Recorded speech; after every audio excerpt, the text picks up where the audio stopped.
Saya Kristika, saya Yuyu, saya Karisma. Kami bertiga adalah tim di Klinik Psikologi RSUD Gambiran, Kota Kediri. Di dalam program MBKM, mahasiswa psikologi yang praktek di Klinik Psikologi RSUD Gambiran, Kota Kediri, kami ajak untuk terlibat langsung di dalam penanganan klien, mulai dari asesmen awal bahkan sampai dengan proses intervensi. Di dalam proses asesmen awal, mahasiswa kita ajak untuk melakukan observasi, untuk melakukan wawancara klinis. Bahkan, mahasiswa juga memiliki kesempatan untuk berpraktek langsung menggunakan alat-alat psikotes kepada klien. Tentu ini di bawah supervisi dari psikolog. Nah, selain itu, mahasiswa juga kita ajari untuk melakukan konseling. Bagaimana untuk menjadi pendengar yang baik, bagaimana untuk berempati, bagaimana untuk mendengar dengan hati, terlebih bagaimana untuk bisa memberikan support yang positif kepada klien. Di dalam program MBKM ini, mahasiswa juga kita ajak untuk melakukan home visit atau kunjungan ke rumah pasien home care.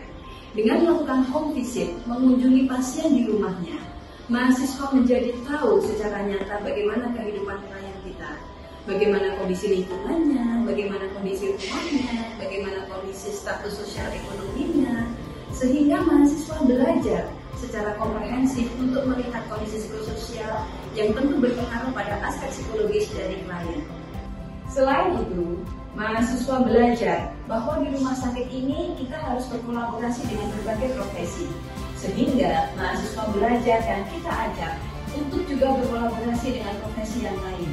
Tidak hanya psikolog, tetapi juga kepada dokter, kepada perawat, kepada fisioterapis, dan juga profesi atau tenaga kesehatan yang ada di rumah sakit ini, supaya kita bisa memberikan pelayanan yang komprehensif kepada masyarakat.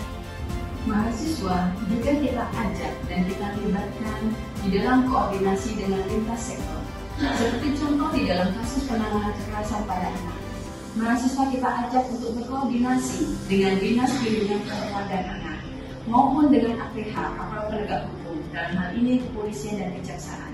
Dengan begitu, mahasiswa psikologi belajar bahwa kita bekerja sama dengan lintas sektoral untuk memberikan penanganan yang komprehensif. Selain itu, di dalam psikologi forensik, mahasiswa juga mendapatkan pelajaran yang sangat berharga untuk melihat proses secara langsung penanganan kasus-kasus secara hukum, melihat proses persidangan, melihat bagaimana psikolog klinis memiliki peranan yang sangat penting di dalam penegakan hukum. Dalam pelaksanaan praktek lapangan kerja ini, diharapkan mahasiswa mampu melakukan pelayanan, antara lain mampu melakukan analisis terhadap permasalahan psikologi, mampu melakukan asesmen psikologi yang meliputi observasi, wawancara, dan tes psikologi, serta mampu merancang intervensi psikologi dalam bentuk preventif dan kognitif. Kami berterima kasih kepada Prodi Psikologi IKA Bakta karena sudah mempercayakan praktek mahasiswanya di RSUD Gambiran Kota Kediri. Dari kegiatan ini, kita bisa mendapat manfaat langsung, yaitu berupa ide segar, ide inovatif dan kreatif dari peserta mahasiswa PKL. Kami mengucapkan terima kasih kepada program studi psikologi IKA Bakta yang telah mempercayakan Klinik Psikologi RSUD Gambiran untuk menjadi lahan praktek MBKM. Kami mohon maaf bila selama proses MBKM berlangsung ada hal-hal yang kurang berkenan, baik dari ucapan, perilaku, maupun sikap kami. Kami berharap kerjasama yang baik ini akan terus berlanjut sehingga kita bisa memberikan manfaat yang lebih luas baik kepada RSUD Gambiran Kota Kediri maupun kepada program studi psikologi IKA Bakta.